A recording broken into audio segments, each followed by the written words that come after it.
you should not aim directly the fire, but instead target here. So that the target there, so that the foam will just let go, and then it will cover the fire.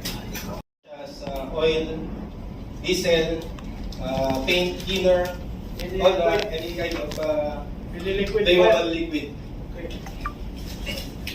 This foam is not used for electrical fire because of the AFF, which means aqueous. Aqueous means watery.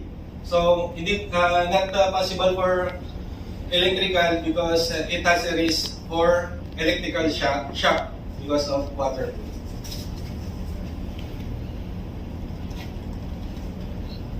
Foam fire extinguisher work in two ways. Firstly, they are mainly water-based and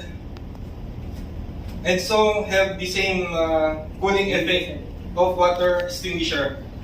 Secondly, they contain aqueous film forming foam, or AFF, works by smothering the fire and sealing in the flammable various or smothering. This prevents the fire for reigniting. It also allows foam fire extinguisher to put out flammable liquid fire by creating a barrier between liquid surface and the flames. How to use a foam fire extinguisher?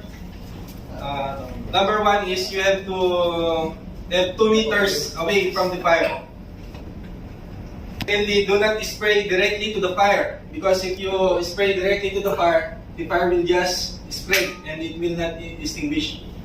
The proper way to take the fire is to point the extinguisher inside edge of the container. So, pagka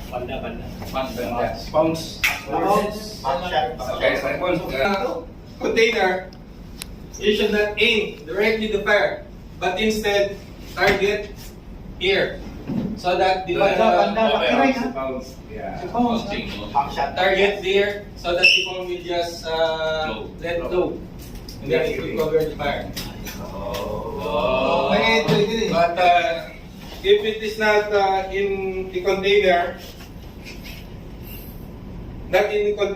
spray with the gentle sweeping movement. So, yung you should aim not the fire but only the base, gently slowing, so that it will spread over the fire. Or against an adjacent surface, this way the foam will drop down and settle on top of the burning liquid. Question. Satisfied na? May promise pa, oh.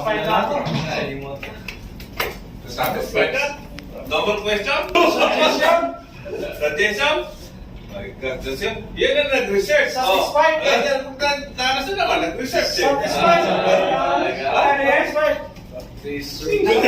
Ayos! May puhunan na pag-shooting ko pa. Yun yung nag-research. Okay, Next.